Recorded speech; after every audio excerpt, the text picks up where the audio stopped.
Welcome back to the show, everybody. Welcome back to the show. Are you all right? Yeah, I'm good, man. How are you? Yeah, no, I'm all right. This suit's very tight. Can you see it? Look. And short.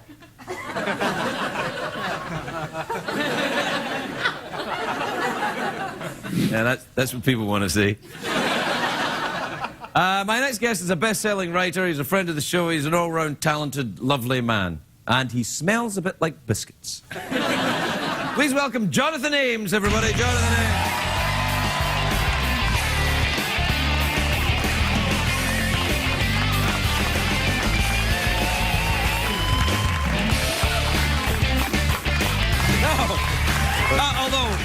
Now, as you mentioned it, welcome, Jonathan. You look great. I made up the last thing about biscuits. I know you don't really smell like biscuits. Right, and my jacket does smell, though. I was in an elevator on the way here, not here in an elevator, in my hotel. Right. And I was with other people, and I thought, somebody smells, and I realized it was my own jacket. You know, sometimes you get in an elevator. Well, how did that happen? Well, my armpits, like most armpits, they leak, and so it somehow... Well, there's all sorts of lotions you can get for that. You just put it on, and hey presto, nothing. Or maybe a nice smell. Well, but I don't like to use deodorant because I want my odor to come out to women, because I read once in the science section of the Times that, you know, women, if they like a man's odor, then they will like him. Yeah, but this is old odor, though. This is old odor. No. Listen, you're taking dating tips from scientists. There's your problem right there. Well, but the scientists know a lot. I mean, they know how babies are made, and, you know, and women, they... Technically, they know how babies are made. Technically. Well, that's true. But do you wear deodorant? I mean, yes, I do. Okay. And I don't wear it only in my armpits. I cover myself in it, head to toe. Oh. I only leave a small area near my scrotum. And then do you get a funnel to smell that somehow? How do you? I mean, do you know? No, that? No, I haven't really thought it through. What I do is I cover myself entirely in deodorant. I leave a small area near my scrotum that smells of me, and that gets out and gets past the other smell and brings in the ladies. Oh, yeah. Well, I imagine that smell goes far. Yeah, that's it. Yeah. Pretty powerful stuff. Right. Yeah. But do you ever, before you lather yourself with deodorant, do you ever sort of smell yourself and kind of enjoy it for a moment, sort of taking stock? Or put your finger in there and... No. So how have you been? Are you good? Well, I've been all right. I mean, I don't know if you know or not, because... I know. I wasn't going to bring it up. Oh, well, yeah, well, my show was canceled. I know. I'm sorry, man. Well, it's all right. Usually the audience applauds at that point. Yeah. His show was canceled. Yeah. But, No, don't be stupid. He's hurting. Can't you see the man's hurting?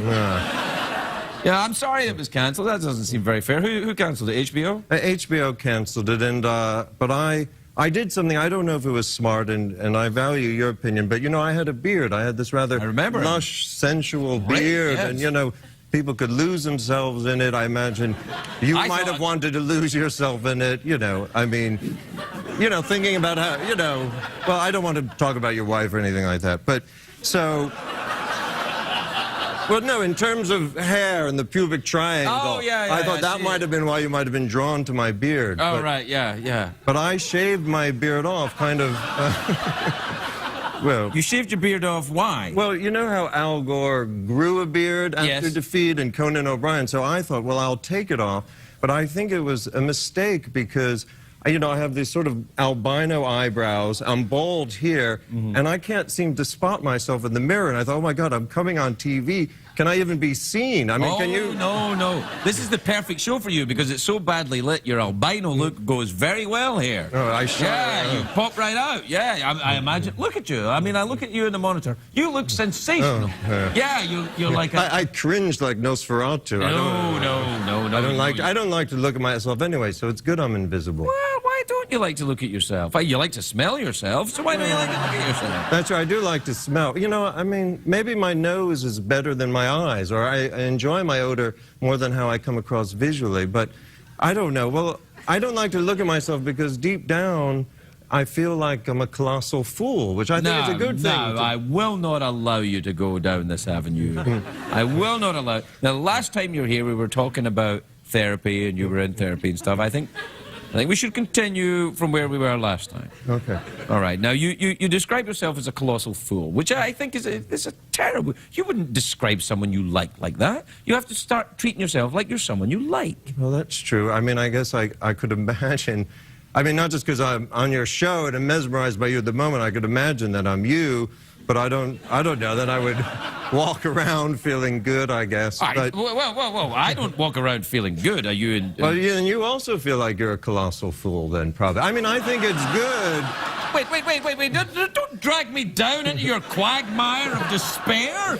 I mean, yes, I do feel like I'm a colossal fool, but that's my job. I was listening to you talking to the previous guest, and she was talking about pigs. Yes. And I noticed recently, perhaps while making love in a dream, I might not have probably made love in real life, but that I was sort of snorting like some kind of feral animal. That's good. You know, that's good. Like I was snuffling around. Like, yes, that's good. Yes, throw yourself wholeheartedly into the porcine erotic adventures. That's what you need to do. Yeah, I didn't think of myself so much as a pig.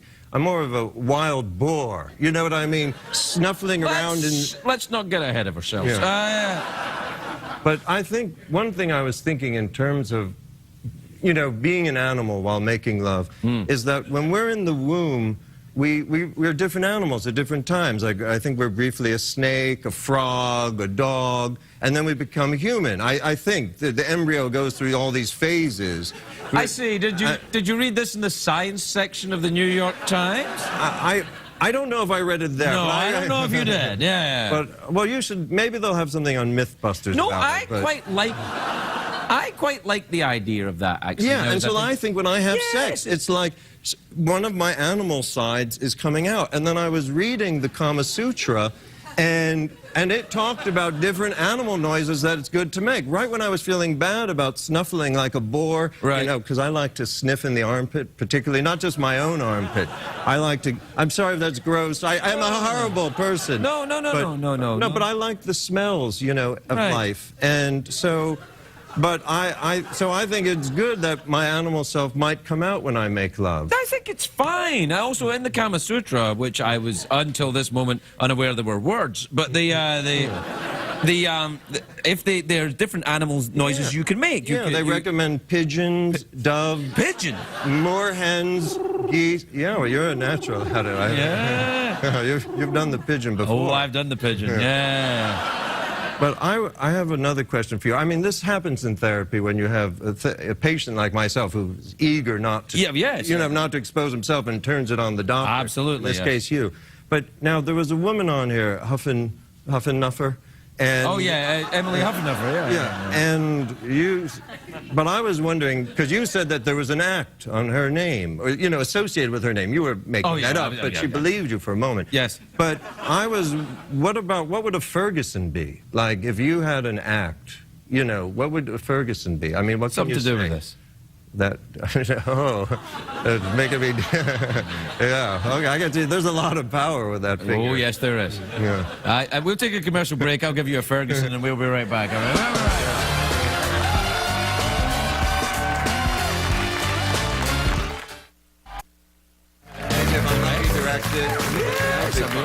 Welcome back, everybody. Welcome back. I'm here with Jonathan Ames, who's... we were discussing how you like to make animal noises during sex, but let's move on. Okay. Let's move on from that. It's not all about sex.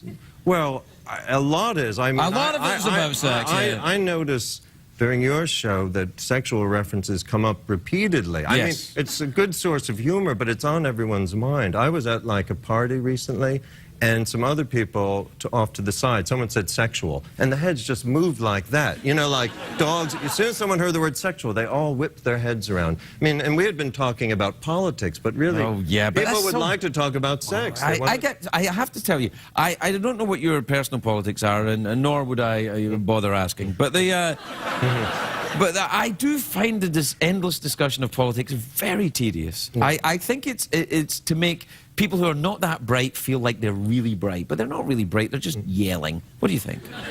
Well, the whole thing has gotten really absurd and distressing. Let's talk about sex. But no, wait, you didn't want to talk about sex. What else should we talk about if we don't talk about sex? Well, what about the Super Bowl? You going to watch that? See what I did?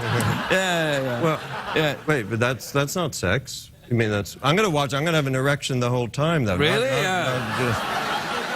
Well, we're out of time. We're out of time? Yeah. Mouth organ, awkward pause, big cash prize? Oh, God. I'm bad with choices. That's when you're depressive, everything is like a trap door. Well, let's try cash prize. Cash prize. Well, here's an interesting thing, though. I'm going to change. What time is it, Shadow Stephen? It's time for the big cash prize! Here's what I'm going to do. Do I really get to... Yeah, it's 50 American dollars, 2 ways to win. Actually, 1 way to win. I'm changing the rules. I'm smiling too happily at the money. Yeah. I used to drive a taxi, and cash kind of still excites me. So. Cash always excites me. Yeah, well, that's why I love driving a cab. But I have cash at the end of the day. You could buy your food, you know. Well, all right, then. Here... Sorry, I didn't mean to stun you with that. You can use cash to buy food? Well, back when I drove a cab. Now I don't. You just use it for strip clubs. That's what you use cash for. Strip clubs. Well, then give me that immediately. Okay. No. I want to win it fair and square. All right, then. You ready? Yeah. Do you want this money? I would like it. That's the correct answer, John!